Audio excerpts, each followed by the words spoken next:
I am diving right in, making this adorable sunflower scarecrow. First, I'm lining the design out with my soapstone pencil from Happy Dotting Company, and then I'm going to fill it in with some Liquitex gesso. And if you haven't been around the channel for too long, I use this a lot as a base coat.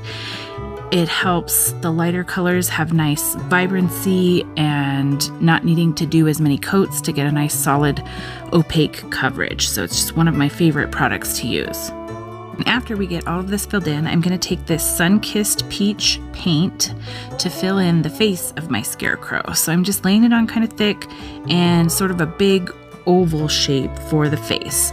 And the process on this video is a little different. So a lot of times I feel like I work with the bigger details first and then into the more, finishing details, the polishing details. And this one, just kind of the way I went with it, it went from big details to maybe doing a small detail.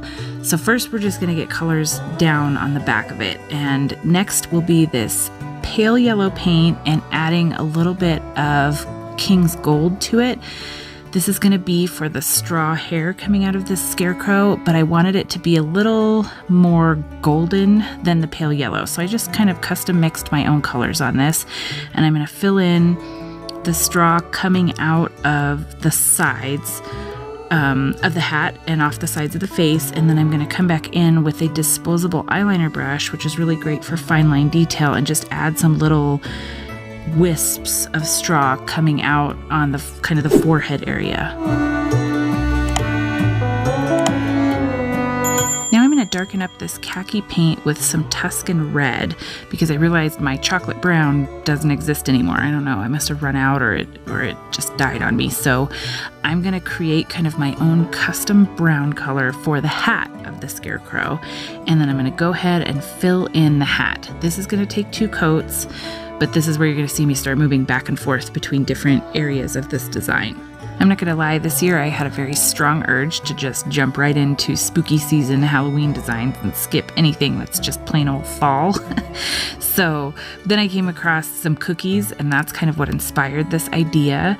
And I thought this is perfect because scarecrows fit in September, October, November. It's just kind of a fun, it's easy design to do, and it fits. I wanted to do kind of warm colors because the seasons are changing, and we'll get at least this one in before spooky season hits or the spooky season designs start hitting the channel. Now that we've got the hat fully filled in, I am going to come back and add some more dimension to the straw that's coming out from under the hat.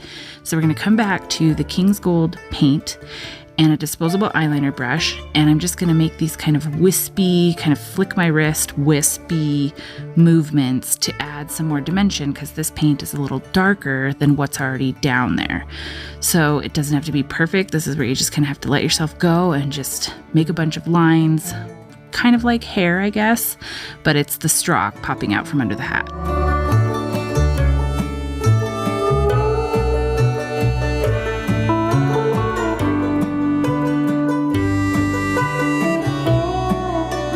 Now we're going to come back in and do that second coat of brown on the hat so we have nice solid coverage. There's none of the gesso showing through underneath. And then I'm going to come back through with the lighter yellow that we custom mixed and kind of mix that in with the King's Gold to just give it a nice dimension on the straw. And I forgot to hit record until I was cleaning up my dots with the dotting tool for the eyes. So just a basic dotting tool. And now I'm coming back to the soapstone pencil to line out the hat band just to give myself a guide. I'm going to go with this light blue paint, and I'm going to use this square brush. They're really awesome for something like this where you kind of rely on the shape of the brush to keep your lines nice and clean and kind of it's the exact width that I want for the hat band. So the brush is super helpful in this case, and I specifically picked that one.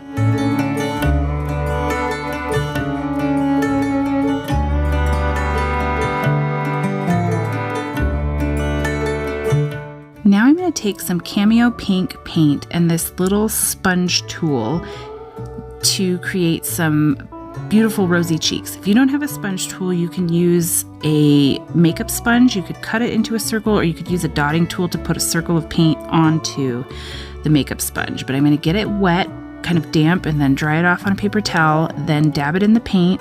And then I'm just gonna kind of dab until I'm happy with the way those cheeks are blended. And this gives a really soft look, so it's not the same as using a dotting tool for the rosy cheeks, but just gives kind of that soft look, and it's bigger than if I were to use a dotting tool for this. Next step, we're gonna switch gears into my oval dotting tools that I got from Lydia May over at dotartdepot.com, and I'm gonna create a sunflower on the hat band using this sunbeam. So this is a different yellow. I'm giving myself a little center to work around, and then I'm just going to put these oval dots, I guess we'll call them, in a pattern that just goes around like a flower to create the sunflower. And here's where I can give you the shoulda, woulda, couldas about this sunflower. So I was placing the dots too close to my little center circle that I gave. I could have spaced them out more. And then this is a multi-surface paint, so it's thicker, it's shinier. I had to come back in with an eyeliner brush to kind of get the paint evenly smoothed around, but it still felt really globby. But this did not go initially as planned. I did take the eyeliner brush and kind of pull the petals into a bit of a point at the end, which I would have done anyway, but the paint was really globby and needed time to dry. So switching gears again. I'm gonna lighten this orange paint just a tad with the Sun-Kissed Peach because the orange was a little too orangey for me. That's a technical term. So I'm just gonna lighten it just a teeny tiny bit so that we can make an easy triangular nose on our Scarecrow. So this is very simple. Just make a triangle and fill it in. Make sure you've got good coverage.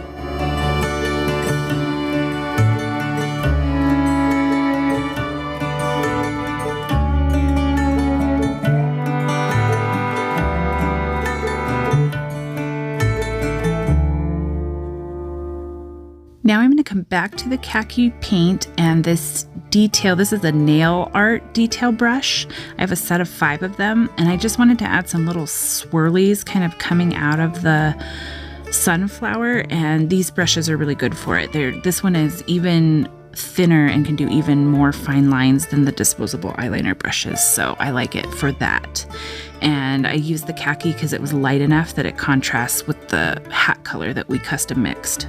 Now I'm going to take some extreme hologram glitter paint, and I'm going to use it to kind of cover up the bumpiness of the globby paint in the sunflower.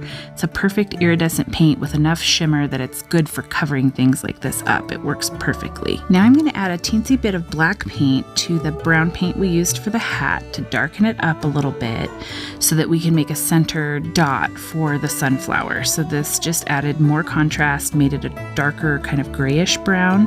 I used the eyeliner brush to just make sure it was smoothed out. And then I took a dotting tool and added some more dots for texture. I'm adding some small white dots to the eyes for the pupils, and then I'm going to take a fine lining pen and add really tiny eyebrows and kind of a side smile. And then I'm finishing off by adding some black dots to the center of the sunflower for some additional dimension. And I'm loving how this little guy turned out. Thank you so much for stopping by to welcome fall with me. Keep spreading that kindness, and I'll see you next time. Take care.